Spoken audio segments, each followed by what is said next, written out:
জাহান্নামের দিকে যখন জাহান্নামের দরজার পাশে নিয়ে যাওয়া হবে, একটা বিশাল আকৃতি বাধা হয়ে দাঁড়াবে। ফেরেশতাদেরকে বলবে, না, ওকে জাহান্নামে নেওয়া যাবে না। ফেরেশতারা জিজ্ঞেস করবে, কেন জাহান্নামে নেওয়া যাবে না? বলে, আমি রোজা, আল্লাহ রাব্বুল আলামিন আমি রোজাকে আকৃতি দান করে। ও মুআজ, তোমাকে কি আমি জানিয়ে দেব না সবচাইতে সর্বোত্তম দরজা সমূহের ব্যাপারে? যেই দরজাগুলো সবচাইতে উত্তম উত্তম দরজা, উত্তম উত্তম দরজা, যেই দরজা প্রবেশ করলেই জান্নাতে যাওয়া যাবে।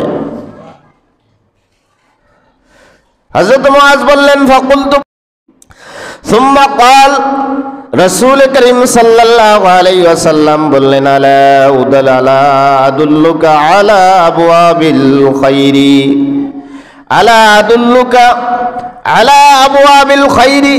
ও মুআজ, তোমাকে কি আমি জানিয়ে দেব না সবচাইতে সর্বোত্তম দরজা সমূহের ব্যাপারে? যেই দরজাগুলো সবচাইতে উত্তম উত্তম দরজা, উত্তম উত্তম দরজা, যেই দরজা প্রবেশ করলেই জান্নাতে যাওয়া যাবে। হযরত মুআজ বললেন, ফাকুলতু বালা ইয়া রাসূলুল্লাহ, কেন বলবেন না আল্লাহর রাসূল সাল্লাল্লাহু আলাইহি ওয়াসাল্লাম, আমাকে বলে দেন সর্বোত্তম দরজাগুলো কি কি?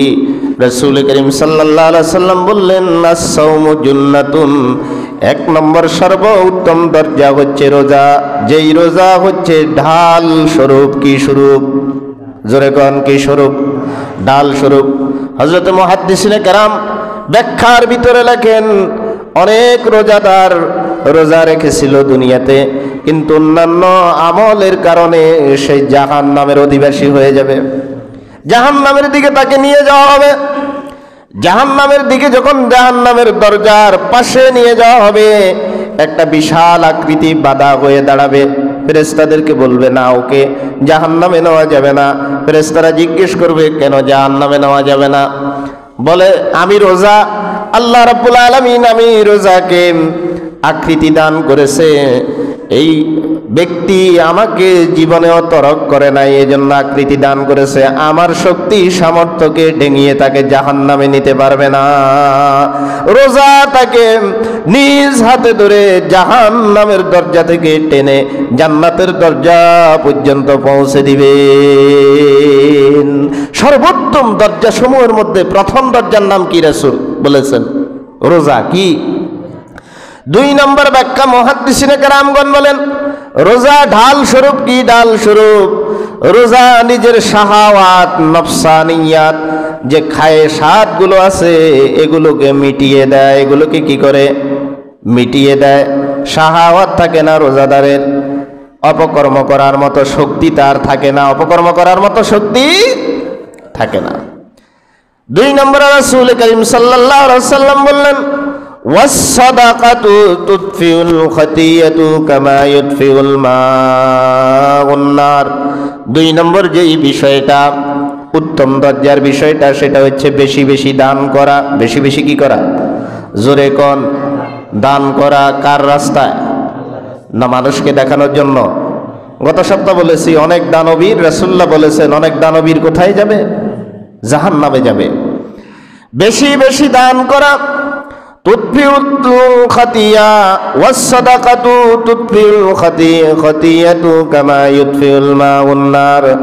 রাসূলুল্লাহ বলেন, উত্তম দরজাগুলোর মধ্যে 2 নম্বর দরজার নাম হচ্ছে, 2 নম্বর দরজার নাম হচ্ছে বেশি বেশি আল্লাহর রাস্তায় দান করা।